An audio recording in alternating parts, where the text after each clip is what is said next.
Hey guys, welcome back to Hands On channel. This is like take 5 for me because I'm trying to find the words to describe what's going on here. But I saw this last night and honestly, I got very little sleep afterwards because I was just like, oh my God, this is a game changer. This changes everything. This is maximum level red alert news, and it should be broadcast on every major news stream outlet across the world, around the world. But instead, I found a lot of this on the Daily Mail in UK. You know, I couldn't find a lot of this stuff here in the United States because it's not convenient for the United States, the main backers of NATO, for this news to get out. But this is really terrible news, guys. And I haven't heard anything this bad since the 80s. You know, as a child of the 80s, I grew up in the late 70s, early 80s, stuff like that. We had a constant fear of nuclear annihilation.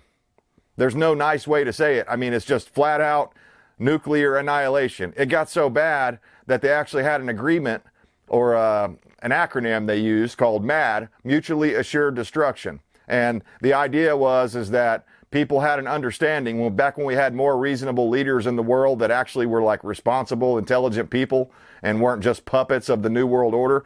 Back in those days, you know, people actually were like, oh man, I don't want to get blown up by a nuclear bomb, so I better not push this button here. Right? So there was this thing that was like, okay, we're not going to push the button, even though we carry the nuclear suitcase with us all the time or whatever, just in case, right? But we're not going to push that button because if we strike first, then no matter which way you go, first or second, it'd be mutually assured destruction. Everything on this planet would cease to exist if it got bad enough. I mean, we're talking about, even if somehow you were like in Antarctica or something, you were able to survive the initial blast, the nuclear winters that would follow would surely kill the remaining life on Earth. I mean, very few things. Maybe cockroaches and things like that might survive, but I'm not worried about cockroaches. I'm worried about myself and my family. So when I hear alarming red alert news like this that's not being reported, I feel compelled to report this to you guys.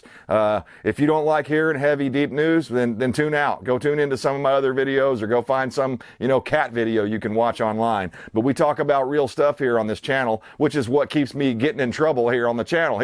This is what keeps me in trouble with YouTube and why they shadow ban my channel. When you go search the name, the Hands On channel, you have to type the entire thing in. They won't even autofill. And we used to have an autofill thing, so I know my channel is being shadow banned. It's just unfreaking believable. And it's hard to compete with that. The only way I can is for you guys, my audience, to share these videos. It's the only way. I need you to go down there, hit the like, hit the dislike if you don't like it. Do something. Comment in the video, things like that all help to defeat the algorithm that's working against people that are just trying to get the truth out. That's all I've ever tried to do, is get the truth out. The problem is my version of truth is now being labeled as in some cases, a form of terrorism. To have thought that disagrees with the Biden administration is now being considered a form of terrorism. We'll get into that story in the next video. But this video here is, again, bombshell, red alert.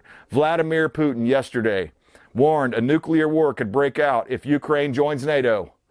I mean, that should be the headline right there on every major news outlet across the world, around the world. That's a huge deal. Someone is threatening nuclear attack if things continue on the way they're going. And there's been a huge push to try to get Ukraine to come into NATO. And then what worries Russia, I guess, is that they're worried that Crimea, where they have some of their military stuff, I believe a lot of their submarine bases and stuff like that, I'm not 100% sure, but they've got some military gear down there in Crimea, and they're worried that, you know, they're going to be surrounded if NATO takes the Ukraine. So it's not a good position for Russia. And again, I'm not a Russophile or Russophile or whatever they call it. I'm not super pro-Russia. I'm pro-America. But the problem is, when you listen to a lot of the stuff that Vladimir Putin's been talking about, like actual conservatism, it blew my mind. I read this whole story like a week or two ago, this speech that Vladimir Putin gave, basically running down the wokeism and the leftism that has just totally consumed the West. He was running it down. He was talking about all sorts of stuff that I'm not allowed to talk about here on YouTube, or else my channel will be completely removed. I mean, Putin was saying some very like old school conservative type stuff. And I was like, oh my God, what in the hell has happened? It's like everything is bizarro world. Now we have this ultimate globalist running the United States, and Vladimir Putin is acting like the more responsible person, at least on the surface. I'm sure Putin has got a whole laundry list of bad stuff that he's done to his people and to other things, you know, his government, and just maintaining power the way he has and stuff like that. There's a lot of really questionable stuff about Putin. I'm not saying that he's you know, squeaky clean, but what I'm saying is that when you listen to his words, a lot of the stuff he's saying makes a lot more sense on an intellectual level than anything coming out of the mouth of any of the leftists. So let's get into what he had to say. I want to stress it one more time. I've been saying it, but I'd very much want you to finally hear me and deliver it to your audience in print, TV, and online. So Putin, right there in his first sentence, he's acknowledging the fact that many of these things that he said are not even being reported on because it doesn't suit the agenda of NATO. So, do you understand it or not, he says, that if Ukraine joins NATO and attempts to bring Crimea back by military means, the European countries will be automatically pulled into a war conflict with Russia. He's saying, look, if you do this, if you cross this line right here and you try to make Ukraine a NATO country, there will be military consequences. He's not invading Ukraine. They've got troops, you know, like stacked up on the border. But he's saying the reason they're doing that is they're worried that the West, primarily led by the United States and NATO forces, are trying to take Ukraine. And that would put him and Russia at a military disadvantage if they did that. So that's not good. It's the sort of the same deal as the Cuban Missile Crisis, you know. We freaked the hell out when Russia tried to put a few missiles in Cuba, right? And, you know, for good reason. We didn't want these missiles down there aiming right at us, right? It'd be easy to just hit a button and just lob one over to Florida. So we had good reason for not wanting that. Now it's like the roles are entirely reversed. Again, oftentimes I'm just like, is this bizarro world? What the hell is going on here? What happened to the adults, the responsible people that had, you know, brains that knew better than to be poking the bear in the chest? This is just unbelievable. Here's what continuing on with what he said. Of course, the military potential of NATO and Russia are incomparable.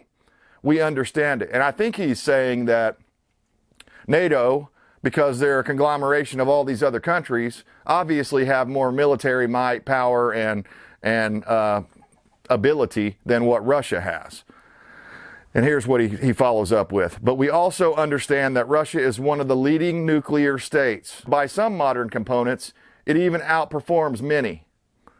There will be no winners. And you will be pulled into this conflict against your will. You won't even have time to blink your eye when you execute Article 5, and that's the collective defense of NATO members. Mr. President Macron, of course, doesn't want this, and I don't want it. And I don't want it, which is why he is here torturing me for 6 hours straight. So they were in talks for 6 hours, and they had a word. I think it was the Macron said that they should try for a Finlandization. It's kind of hard to say, but they're trying to make it more like Finland, where it would remain neutral, which is probably the best thing to avert any more escalation, because we don't want this. We don't want to go to war with Russia. We don't want to go to war with anybody. But what is the deal? With anytime the Democrats get in charge, they start trying to gin up the war machine and get us into war with all these. I mean, this is a superpower we're talking about that has nuclear capabilities. Come to your senses, Democrats. I mean, we don't want to be doing this. This is not a good idea. There's no reason to pressure Ukraine to joining NATO. And I find it very interesting that, you know, your son, Hunter Biden, has all these Ukraine ties. And now all of a sudden you're all worried about what's going on in Ukraine. I don't think that's a coincidence.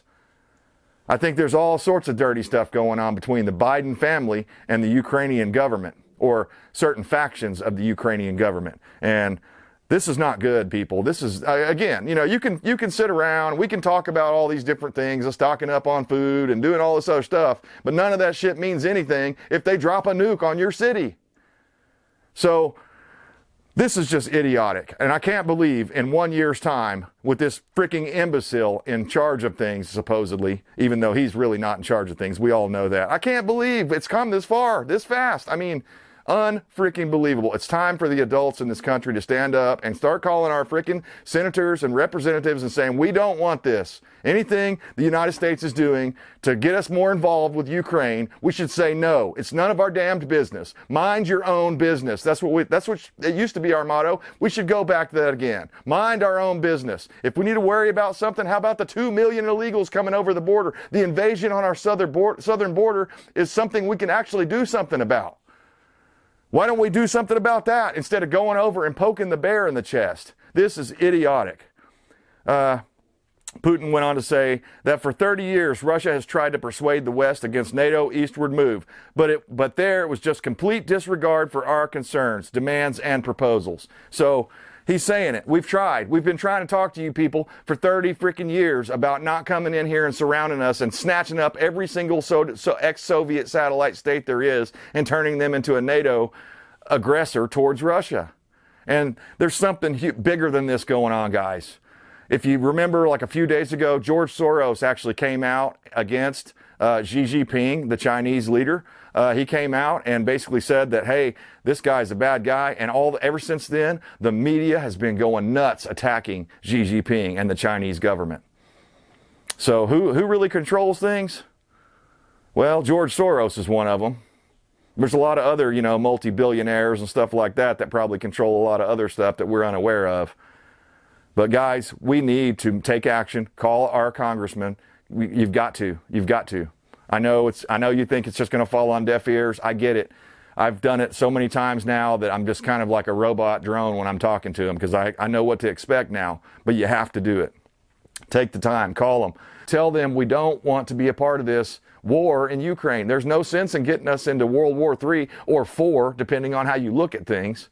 If you think the Rona was the first wave of World War III, I don't know. I don't know. Part of me thinks that the Rona didn't work. And that's why these globalists are pushing for all-out nuclear annihilation. If you've been following the news for the past several years, on and on and on. Bill Gates, I'm sure George Soros, and all these other richies. They've got their, missile silo underground bunkers that they can get into.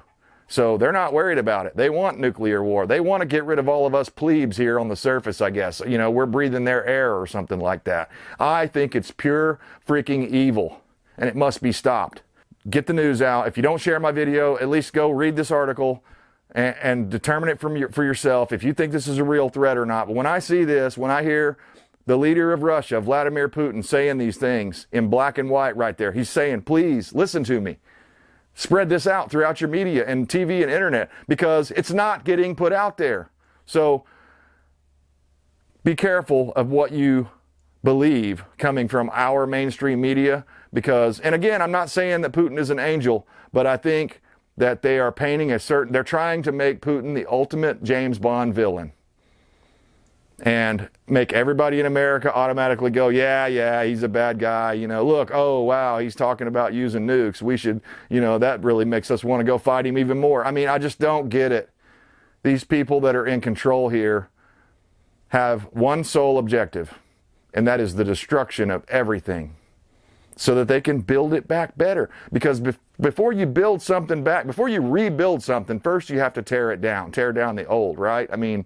You can't build back a house better unless you destroy it, raise it to the foundation. So that's what they're talking about, guys. What's in their way? The U.S. Constitution. Of course, only if we, the people, enforce it and stop them from destroying everything. I appreciate you guys tuning in. Let me know down in the comments. How do you prepare for nuclear war? Are you worried about this? When you hear this, does this worry you and make you think that, damn it, no matter what I do, I don't have the money, I don't have the time to build a nuclear fallout shelter bunker, and even if I did, how would I survive that? Even if you didn't get hit with a direct blast, the fallout and other things like that, you think your garden's going to save you when it's covered with nuclear fallout? And I saw one on Southern Prepper 1 the other day, he was talking about covering up your firewood and stuff, even that kind of stuff. If any of that fallout gets on your firewood, you go pick that piece up, take it in your house and burn it, you're probably going to get radiation poisoning and die. So we're in trouble, guys. Deep, deep, deep trouble. I stand for liberty. I hope you do too. God bless you. God bless the United States of America for as long as it lasts. And please, Lord, please, God, get these tyrants and these authoritarians out of power. They're destroying everything. We'll see you next time.